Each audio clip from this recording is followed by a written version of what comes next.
Hello, welcome to Verna Hair and Body, where we are talking about hair sovereignty. And under the umbrella of hair sovereignty, I am also discussing the relationship between hair loss and psychological stressors. So, yesterday we talked about psychological stressors. This is part two of the discussion, and now I'm going to go over how it affects your physical health, how that would look. Yesterday we talked about how it looks. Today we're going to talk about how it affects us. Okay, so I will be looking down. I'm reading from my laptop. I have my laptop right here next to me. So I will be looking down from time to time. Um, Please, before we go further, feel free to hit that like button. Don't forget to share if you find this information useful, and subscribe if you haven't already. And we're going to go ahead and get into this information because I really feel like it's so important. And the reason why I'm getting into this is because which I forgot to mention, just in case you all don't know, I am a licensed cosmetologist. I'm also a student of trichology, which I'm coming towards the end of.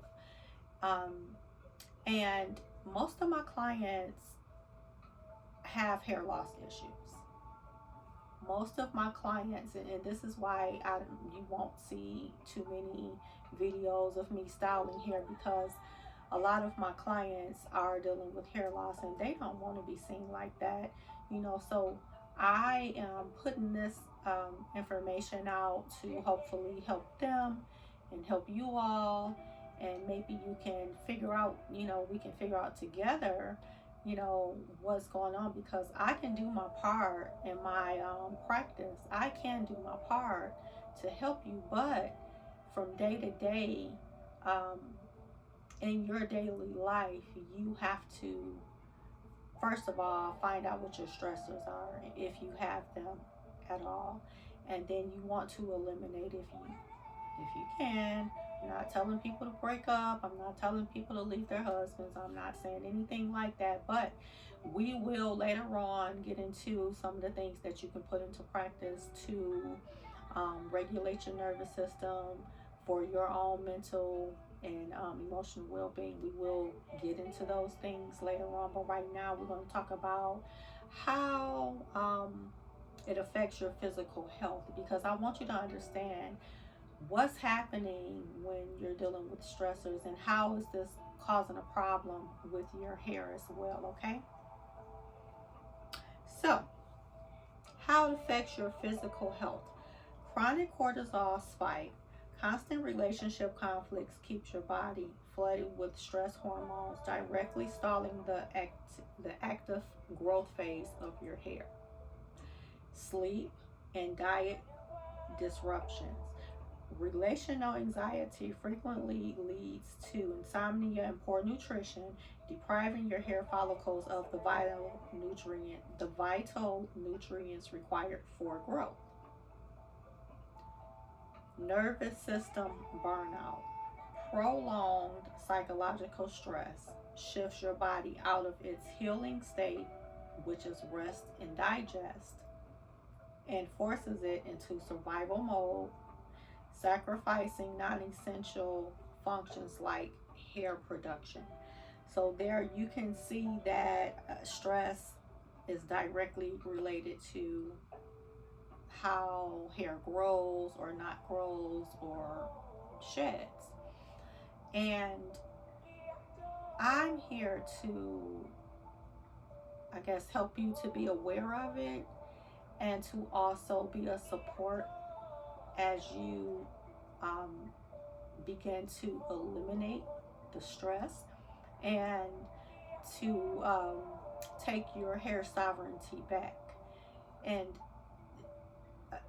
hair sovereignty is not just that's just one phase of sovereignty, really, because I truly believe that we were born to be sovereign and that we should have sovereignty. Now, in our personal lives, what would that look like?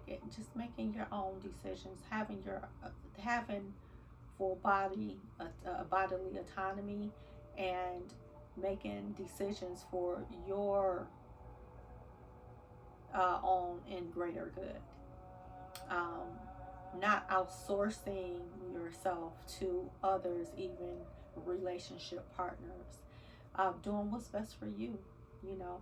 And in earlier videos, I talked a little bit about um, hair sovereignty, looking like you making your own decisions for your hair and things like that. Well, this is another piece of it, the ownership, because if you own, for instance, if you own a home, you want to take care of your home.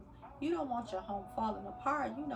If you have a leak in your roof, you got to get the roof fixed, or else it's going to mess everything else up in the home. And same thing in your life, sovereignty. It in your life, let me slow down because I'm getting too excited. In your life, sovereignty,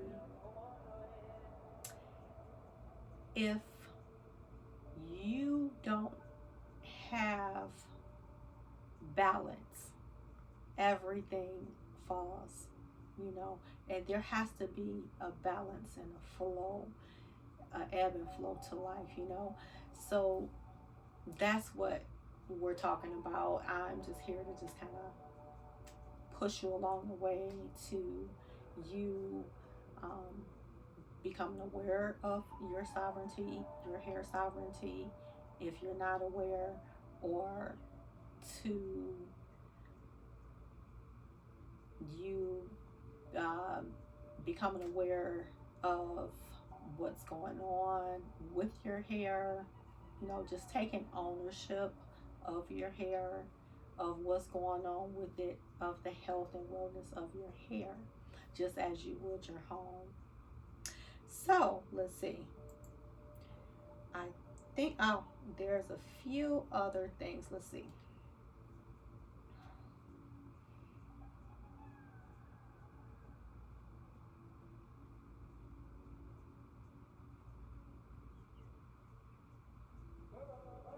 So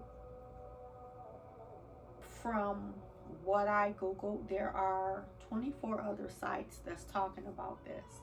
And one of them say, why modern heterosexual relationships struggle breaking free from gender expectations. Okay, that doesn't have anything to do with hair, but that's okay. But we are going to continue to talk about we're going to continue to talk about hair. I was getting excited because I forgot there's another part of this that I do want to talk about, but I don't want to do it in this video because I want you to come back, okay? So I'm going to stop it from here, and then we're going to pick it up on part 3. So I'll see you there. I'll see you on part 3 because there is something else that I want to talk about. And like I said, like, share, subscribe, and please come back if you find this to be good information for you, if this resonates with you in any way. And leave your comments below because I love to hear from you. Thank you and peace.